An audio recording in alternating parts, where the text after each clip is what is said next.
বাড়িতে কাজ করতে করতে বাইরে এসে দেখি প্রচুর পরিমাণে শিলাবৃষ্টি হচ্ছে, তার সঙ্গে এটা কি ঘটলো।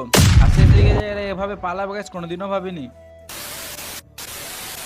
তো হে গাইস আসসালামু আলাইকুম, 80 দিনের 10K ফলোয়ার কমপ্লিট করে এটা হচ্ছে আমার ডে 77। তো গাইস সকাল সকাল ঘুম থেকে উঠে চলে আসি মাসিদের বাড়ি, কারণ রয়েছিল ওখানে কাজ কিছু, সেজন্য আর কি চলে আসি মাসিদের বাড়ি। এখানে কাজ করতে করতে কিন্তু আমার হাত সব কিন্তু খারাপ হয়ে গেছে। তার মধ্যে হঠাৎ বাইরে এসে দেখি প্রচুর পরিমাণে বৃষ্টি হতে লেগে গেছে। প্রথমে যখন দেখতে পেলাম হালকা পাতলা বৃষ্টি ছিল, তারপরে হঠাৎ কিন্তু শিলা বৃষ্টি, মানে প্রচুর পরিমাণে শিল বৃষ্টি হতে লাগলো। এত বড় বড় শিল গাছ পড়তে লাগলো, কি বলবো। এত জোরে জোরে শিলা বৃষ্টি হওয়ার জন্য আমরা কিন্তু ভিতরে ছিলাম, তারপর একটু বাইরে এলাম। আগে তো গাইস বাইরে এসে দেখতে পাই ঘাসের উপরে অনেকটা শিল পড়েছে, অনেকটা কি বলবো এতটা শিল পড়েছে, সেই জন্য আর কি সবাই মিলে এখানে একটা জোগাড় করলাম। আর এত পরিমাণে ঠান্ডা গাইস কি বলবো। তার কি ওখান থেকে কিছুটা নিয়ে একটা ছেলে গায়ের ভিতরে কিন্তু ভরে দিলাম। আর কি বলবো তার রিয়াকশন গায়ে ক্যামেরার জন্য একটু মুখটা কন্ট্রোল করে রেখেছিল। তো গাইস বৃষ্টিটা থেমে গেলে ছামছাম করতে করতে চলে আসি কিন্তু বাড়ি। আর বাড়ি এসে গাইস চলে আসি মাসিদের বাগানে। তখন হঠাৎ আমিও বুঝতে পারিনি যে এভাবে একটা রিয়াকশন পাবো। বলতে গেলে আমি শুধু ক্যামেরা জাস্ট অন করে রেখেছিলাম, তারপরে যখন তখন গাইস হঠাৎ করে এত জোরে মেঘ চমকায়। তারপর কিন্তু চলে আসি বাড়ি থেকে বাইরে এসে দেখতে পাই আনিকুল আর ফরিদ মিলে কিন্তু মারপিট করছে। এদের অনুভূতি দেখতে দেখতে সাইডে চোখ করে দেখি কিন্তু খুব সুন্দরভাবে কিন্তু সূর্য মামা উঠে পড়েছে অলরেডি। গাইস খানিকক্ষণ 2 ঘন্টার মধ্যে কিন্তু সবকিছু দেখতে পেলাম, আর সেইগুলো কিন্তু তোমাদের সামনে শেয়ার করলাম।